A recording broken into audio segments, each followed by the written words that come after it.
Sir ನಮಸ್ಕಾರ sir. ಹೇಳಿ sir ತಮ್ಮ ಹೆಸರು ಸರ್?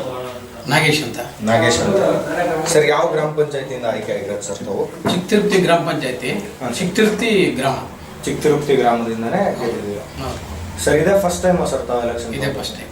ಹೇಗೆ ಅನ್ನಿಸ್ತಾ ಇದೆ ಸರ್ ಫಸ್ಟ್ ಟೈಮ್ ನಿಂತು ಗೆದ್ದಿ? ಬಹಳ ಸಂತೋಷ ಆಗ್ತದೆ.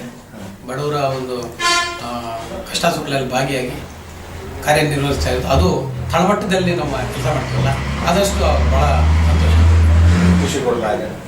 ಸರ್ ತಾವು ಮಾಜಿ ಅಧ್ಯಕ್ಷರು ಕೂಡ ಆಗಿದ್ದೀರಾ. ಈಗ ಹಾಲಿ ಮಾಜಿ ಹೌದು, ಮಾಜಿ ಅಧ್ಯಕ್ಷರಾಗಿದ್ವಿ. 2 ವರ್ಷ ಕೆಲಸ ಮಾಡಿದ್ವಿ.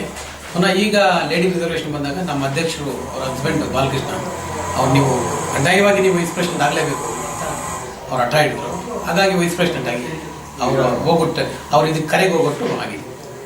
ಉಪಾಧ್ಯಕ್ಷರಾಗಿ ಕೂಡ ಕೆಲಸ ಮಾಡ್ತಾ ಇದ್ದಾರೆ ಸರ್. ಇಲ್ಲಿ ತಾವು ಗೆದ್ದಂತ ಸಂದರ್ಭದಲ್ಲಿ ಯಾವ ರೀತಿ ಎಲ್ಲ ಕುಂದುಕೊರತೆಗಳಿತ್ತು ಸರ್ ತಮ್ಮೂರಲ್ಲಿ?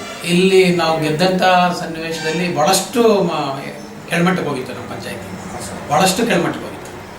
ಆಮೇಲೆ ನಾವು ಬಂದ ಮೇಲೆ ಸುಮಾರು ಪಂಚಾಯತಿ ಯಾವುದೇ ಒಂದು ಕೆಲಸ ಕಾರ್ಯ ಮಾಡಬೇಕಾದ್ರೆ ಫೈನಾನ್ಸಿಯಲಿ ಬಹಳ ಟೈಟ್ ಇತ್ತು.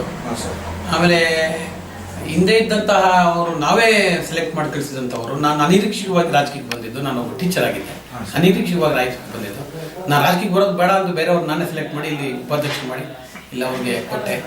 ಅವರು ಸ್ವಲ್ಪ ಕೆಲಸಗಳನ್ನ ಸ್ವಲ್ಪ ಹೆಚ್ಚು ಕಮ್ಮಿ ಮಾಡಿದ್ದಕ್ಕೆ ಅವ್ರನ್ನ ದೃಷ್ಟಿಯಲ್ಲಿ ಇಟ್ಕೊಂಡು ಅವ್ರು ಪುನಃ ಎಲೆಕ್ಷನ್ ನಿಂತಾಗ ಅವ್ರು ಎಗನೆಸ್ಟ್ ಆಗಿ ನಾನು ನಿಂತು ನಾನು ಅನಿರೀಕ್ಷಿತವಾಗಿ ಬಂದಿದ್ದೀನಿ. ನಾನು ಬರಬೇಕು ಅಂತಲೇ ಇರಲಿಲ್ಲ, ಅನಿರೀಕ್ಷಿತವಾಗಿ ಇದಕ್ಕೆ ಬಂದಿದ್ದೀನಿ. ಸಂತೋಷ ಆಗ್ತದೆ. ಅನಿರೀಕ್ಷಿತವಾಗಿ ರಾಜಕೀಯಕ್ಕೆ ಬಂದು ಸಾಕಷ್ಟು ಅಭಿವೃದ್ಧಿ ಕೆಲಸಗಳನ್ನ ಮಾಡ್ತಾ ಇದ್ದೀರಾ ಸರ್? ಎಲ್ಲಾದಷ್ಟು ಮಾಡ್ತಾ ಇದ್ದೀನಿ ಸರ್. ಇಲ್ಲಿ ತಾವು ಗೆದ್ದ ನಂತರ ಯಾವ ರೀತಿ ಕೆಲಸ ಕಾರ್ಯಗಳಾಗಿವೆ ಸರ್ ನಿಮ್ಮ ಕಡೆಯಿಂದ ಈ ಕಳೆದ ವರ್ಷಗಳಾಗಿ? ಸುಮಾರು 4 ವರ್ಷ ಆಯಿತು. ಅದರಲ್ಲಿ 2.5 ವರ್ಷ ಅಧ್ಯಕ್ಷರ ಕೆಲಸ ಮಾಡಿದ್ದೀವಿ, ಈಗ ಉಪಾಧ್ಯಕ್ಷರ ಕೆಲಸ ಮಾಡ್ತಾ ಇದ್ದೀನಿ.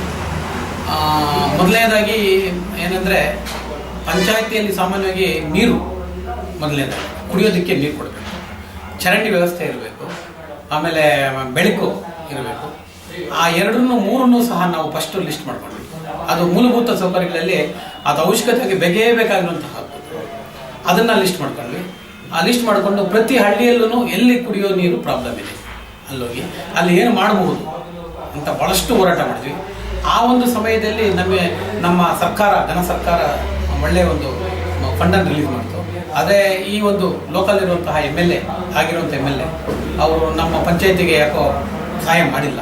ಆಗ ನಾವು ದಾನಿಗಳ ಮುಖಾಂತರ ದಾನಿಗಳ ಹತ್ರ ಹೋಗಿ ಸುಮಾರು ಒಂದು 10 ರಿಂದ 15 ಲಕ್ಷವರೆಗೂ ಈ ಬೀದಿ ಬಲ್ಬ್ಸ್ ಇದೆಯಲ್ಲ, ಬೀದಿ ಬಲ್ಬ್ಸ್ನ ಅಳವಡಿಸ್ತೀವಿ. ಸರ್ಕಾರಕ್ಕೆ ಯಾವುದು ನಾವು ಕಾಯಲಿಲ್ಲ. ಆಮೇಲೆ ಇವು ಅಷ್ಟೇ, ಬೋರ್ಸು ಅಷ್ಟೇ, ಅಷ್ಟು ಬೋರ್ಗಳನ್ನ ಹಾಕ್ಸಿದ್ವಿ. ಮೋಟರ್ಸು ಅಷ್ಟೇ ಬೇರೆ ಪಬ್ಲಿಕ್ ನೀಡಿ ಮಾಡಿದ್ವಿ. ಕಾರಣ ಏನಂದರೆ MLA ಅವರು ನಮಗೆ ಸಹಾಯ ಇಲ್ಲ. ಹಿಂದಿನ MLA ಕೃಷ್ಣ ಶೆಟ್ಟಿ ಅವರು ನಮಗೆ ಸಹಾಯ ಮಾಡಿಲ್ಲ. ನಾವು ಹೋದ್ರೆ ಯಾಕಂದ್ರೆ ಅವ್ರು ಬೇರೆ ಪಾರ್ಟಿ ನಾವು ಬೇರೆ ಪಾರ್ಟಿ ಅಂತ ಏನು ಮಾಡೋದು ಸಹಾಯ ಮಾಡಿಲ್ಲ. ಅವ್ರ ಮನೇಲಿ ಹೋಗಿ ಕೇಳ್ಕೊಂಡ್ರು ಮಾಡಿಲ್ಲ. ಆದರೂ ನಾವು ಎದೆ ಗುಂದಿಲ್ಲ. ನಾವು ಪಬ್ಲಿಕ್ನಿಂದ ಕೆಲಸ ಮಾಡಿ ಆಮೇಲೆ ಪ್ರತಿ ತಿಂಗಳು ಏನು ಈ ತಿಂಗಳು ನಾವು ಕೆಲಸ ಮಾಡ್ತೀವಿ ಅದನ್ನು ಪ್ರಜಾ ಸರ್ಕಾರ ಅಂತ ಒಂದು ಪ್ರಜಾ ಸರ್ಕಾರ ಅಂತ ಒಂದು ಬುಕ್ ಪ್ರಿಂಟ್ ಮಾಡಿದ್ವಿ. ಈ ತಿಂಗಳಲ್ಲಿ ಜನವರಿಯಲ್ಲಿ ಏನು ಕೆಲಸ ಮಾಡಿದ್ವಿ ಆ ಕೆಲಸ ಎಲ್ಲ ಪೂರ್ತಿ ಪ್ರಿಂಟ್ ಮಾಡಿ ಫೆಬ್ರವರಿಯಲ್ಲಿ ಪ್ರತಿ ಮನೆಗೂ ಕೊಡ್ತೀವಿ. ಫೆಬ್ರವರಿ ಎಲ್ಲ ಏನು ಕೆಲಸ ಮಾಡಿದ್ವಿ ಅದನ್ನು ಮಾರ್ಚಲ್ಲಿ ಅವ್ರ ಮನೆಗೆ ತಲುಪಿಸ್ತೀವಿ. ಆಗ ತಿಂಗಳಿಂದ ತಿಂಗಳಿಗೆ ಏನು ಕೆಲಸ ಮಾಡ್ತಾ ಇದ್ವಿ, ಕುತ್ಕೊಂಡಿದ್ದೀವ ಎಲ್ಲ ಕೆಲಸ ಮಾಡ್ತಾ ಇದೀವಿ ಅಂತ ಪ್ರತಿಯೊಬ್ಬರಿಗೂ ಗೊತ್ತಾಗಬೇಕು. ನಾನು ಇಲ್ಲೆಲ್ಲ ಏನೇನು ಕೆಲಸಗಳಾಗ್ತಿದೆ ಜನರಿಗೆ ಪ್ರತಿಯೊಬ್ಬರಿಗೂ ತಲುಪಬೇಕು ಅಂದ್ಬಿಟ್ಟು ಅವರು ನಾವೇ ಪ್ರಜಾ ಸರ್ಕಾರ ಅಂತ ಒಂದು ಬುಕ್ ಮಾಡಿ ತಿಂಗಳು ಒಂದ್ಸಲಿ ಪ್ರಿಂಟ್ ಮಾಡಿ ಅದನ್ನ ಪ್ರತಿ ಮನೆಗೂ ಕೊಟ್ವಿ. ಪ್ರತಿ ಮನೆಗೂ ಪೇಪರ್ ಹಾಕುವಂಥ ಹುಡುಗರಿಂದ ಪ್ರತಿ ಮನೆಗೂ ಕೊಟ್ಟು ಅಂತೇಳಿ ನೋಡಿ ಇಲ್ಲಿದೆ ಪೇಪರ್ ಪ್ರಜಾ ಸರ್ಕಾರ ಅಂತ. ಇದನ್ನ ಸುಮಾರು 4 ವರ್ಷ ಇದ್ದೇನೆ. ನಾವು ಬಂದ ತಕ್ಷಣ ಇದನ್ನು ಪ್ರಜಾ ಸರ್ಕಾರ ಅಂತ ಹೇಳಿ ಮಾಡ್ತಾ ಬರ್ತಾ ಇದ್ದೀವಿ. ಇದು ಪ್ರತಿ ತಿಂಗಳು ಏನೇನಿದೆ, ಪ್ರತಿ ತಿಂಗಳು ಏನು ನಾವು ಕೆಲಸ ಮಾಡ್ತೀವಿ ಈ ತಿಂಗಳಲ್ಲಿ ಈ ಬುಕ್ ಇದರಲ್ಲಿ ಓದ್ಕೋಬೋದು ಅವರು ಜನತೆ.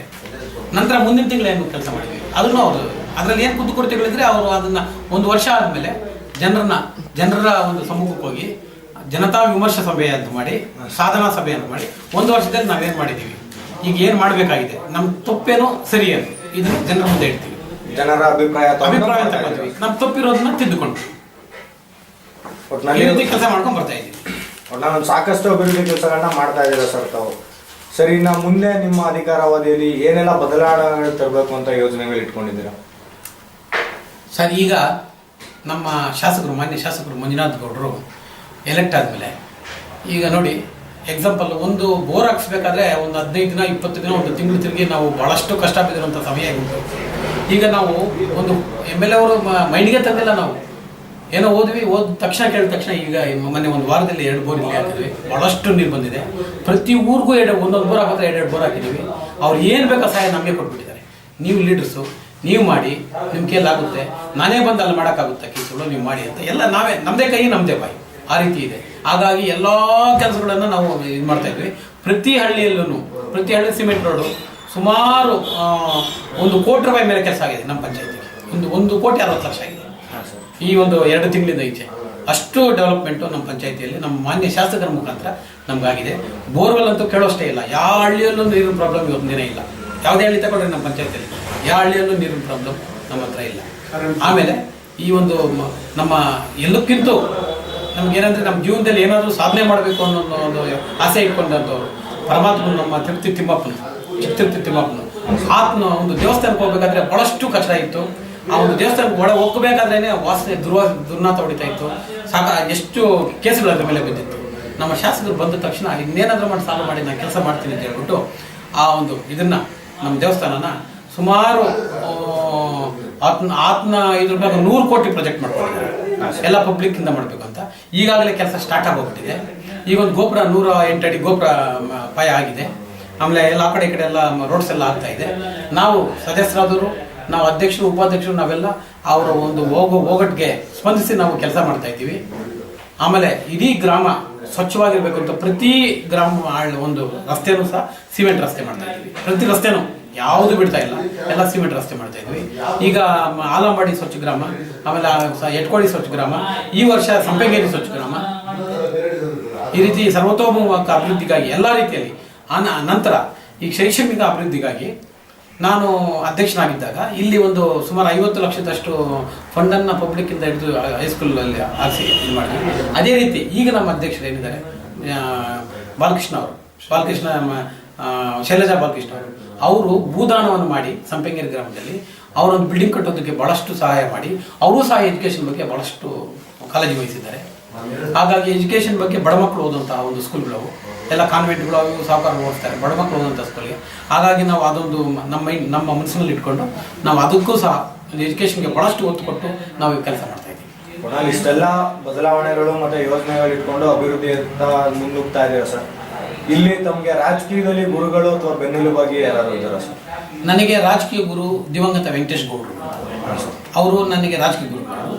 ಅವರು ನಾನು PUC ಇದ್ದಾಗೆ ಒಂದು ಅವ್ರು ನನ್ನನ್ನು ಇದು ಕೇಳ್ತಾರೆ ತಂದರು. ಅವರ ಒಂದು ಡೈರೆಕ್ಷನಲ್ಲಿ ನಾನು ರಾಜಕೀಯದಲ್ಲಿ ಬಂದೆ. ಅವ್ರ ಹೆಸರು ನಾನು ಇವತ್ತಿಂದ ಉಳಿಸ್ತಾ ಇದ್ದೀನಿ ಅಂತ ಹೇಳ್ಬಿಟ್ಟು ನನಗೆ ಸಂತೋಷ ಇದೆ. ಈ ಒಂದು ಸಂದರ್ಭದಲ್ಲಿ ಅವ್ರಿಗೆ ಏನು ಹೇಳಕ್ಕೆ ಇಷ್ಟಪಡ್ತಾರೆ ಸರ್? ಅವರು ಈಗ ಇಲ್ಲ, ನಮ್ಮ ಮುಂದೆ ಇಲ್ಲ. ಆದರೂ ದೇವರು ಅವರಿಗೆ ಒಂದು ಮುಂದಿನ ಜನ್ಮ ಅಂತಿದ್ರೆ ನಾನು ಅವರ ಒಂದು ಅನುಯಾಯ ಪುನಃ ಹುಟ್ಟಬೇಕು ಅಂತ ಆಸೆ ಪಡ್ತೀನಿ. ಓಕೆ ಸರ್, ತಮ್ಮ ಕುಟುಂಬದಲ್ಲಿ ತಾವೇ ಮೊದಲನೇವರ ರಾಜಕೀಯಕ್ಕೆ ಅಥವಾ ಹಿಂದೆ ಯಾರು? ಇಲ್ಲ, ನಾನೇ ಮೊದಲು. ನೀವೇ ನಮ್ಮ ತಾಯಿ, ನಾನು ಮೊದಲು ನಮ್ಮ ತಾಯಿಯವರು ಮೆಂಬರ್ ಆಗಿದ್ರು, ಆಮೇಲೆ ನಮ್ಮ ತಂದೆ ಮೆಂಬರ್ ಆಗಿದ್ರು. ಬಟ್ ಯಾರು ಮೆಂಬರ್ ಆದರೂ ನಾನೇ ನಿಲ್ಲಿಸಿ ಅವ್ರನ್ನ ಗೆಲ್ಸ್ಕೊಬೇಕು. ಒಟ್ಟಿನಲ್ಲಿ ಅವಾಗಿಂದನೂ ಒಂದು ಜನಸೇವೆ ಮಾಡಬೇಕು ಅಂತ ಹೇಳಿ ಮಾಡ್ತಾ ಬಂದಿದ್ದೀರಾ ಸರ್. ಸರ್, ಕೊನೆಯದಾಗಿ ತಮಗೆ ಇಲ್ಲಿ ಓಟ್ ಹಾಕಿ ಗೆಲ್ಸಿರೋಂಥ ಮತದಾರರಿಗೆಲ್ಲ ಏನು ಹೇಳಕ್ಕೆ ಇಷ್ಟಪಡ್ತೀರಾ? ಅವರಿಗೆ ನನ್ನ ಚಿರಋಣಿ, ನಾನು ಸಾಯೋವರೆಗೂ ಅವರ ಋಣಿಯಾಗಿರ್ತೀನಿ. ಯಾಕಂದರೆ ನಮ್ಮನ್ನು ಬರೀ ಗೆಲ್ಲಿಸಿಲ್ಲ ಅವರು. ಬರೀ ಗೆಲ್ಲಿಸಿದ್ರೆ ಏನೋ ಬರೀ ಗೆಲ್ಲಿಸಿಲ್ಲ ಅವರು. ಏನು ನಮ್ಮ ಆಪೋಸಿಟ್ ನಿಂತಂಥವ್ರಿಗೆ ಠೇವಣಿ ಸಹ ಸಿಗದೆ ಮಾಡಿದ್ರು. ಅಷ್ಟು ಒಂದು ಭರವಸೆ ನಮ್ಮ ಮೇಲೆ ಇಟ್ಟಿದ್ದಾರೆ. ಅದಕ್ಕೆ ಒಂದು ಬೆನ್ನುಚೂರಿ ಆಗಬಾರ್ದು ಅಂತ ನಾವು ಭಾಳಷ್ಟು ಭಯಭಕ್ತಿಯಿಂದ ಕೆಲಸ ಮಾಡ್ತಾ ಇದ್ದೀವಿ. ಅದರಿಂದ ಅಷ್ಟು ಏನು ನಾನು ಒಬ್ಬನಲ್ಲ, ಸುಮಾರು 28 ಜನ ನಿಂತಿರುವಂಥ ಒಂದು ಗ್ರಾಮದಲ್ಲಿ 28 ಜನ ಕ್ಯಾಂಡಿಡೇಟ್ ನಿಂತ ಗ್ರಾಮದಲ್ಲಿ ಬರೀ 5 ಜನ ನಮ್ಮ ಸಿಂಡಿಕೇಟ್ ಏನಿದೆ 5 ಜನಕ್ಕೂ ಅರ್ಥಾಯ್ತ ಆಪೋಸಿಟ್ ಅವ್ರಿಗೆ ಒಬ್ಬ ಕ್ಯಾಂಡಿಡೇಟ್ಗೆ ಠೇವಣಿ ಸಿಗ್ತಾ ಇದೆ, ಇನ್ನೆಲ್ಲರಿಗೂ ಯಾರಿಗೂ ಠೇವಣಿ ಸಿಕ್ಕಿಲ್ಲ. ಆ ಇದರಲ್ಲಿ ನಮ್ಮನ್ನು ಗೆಲ್ಲಿಸಿದ್ದಾರೆ. ಹಾಗಾಗಿ ನಾನು ಅವ್ರ ಚಿರಋಣಿ, ಅವ್ರಿಗೆ ಸದಾ ನಾನು ಚಿರಋಣಿ ಆಗಿರ್ತೇನೆ. ಅವ್ರ ಸೇವೆ ಮಾಡೋದಕ್ಕೆ ಭಗವಂತ ನನಗೆ ಆಶೀರ್ವಾದ ಮಾಡಲಿ ಅಂತ ನಾನು ಹೇಳ್ಕೊತೀನಿ. ಓಕೆ ಸರ್, ತಾವು ಇದೇ ರೀತಿಯಾದಂಥ ಅಭಿವೃದ್ಧಿ ಕೆಲಸಗಳನ್ನ ಮಾಡ್ತಾ ಇರಲಿ ಅಂತ ನಾವು ಆಶಿಸ್ತಾ ಇಷ್ಟೊತ್ತು ತಮ್ಮ ಮನದಾಳದ ಮಾತುಗಳನ್ನು ಹಂಚಿಕೊಂಡಿದ್ದಕ್ಕೆ ಧನ್ಯವಾದಗಳು. ಧನ್ಯವಾದ.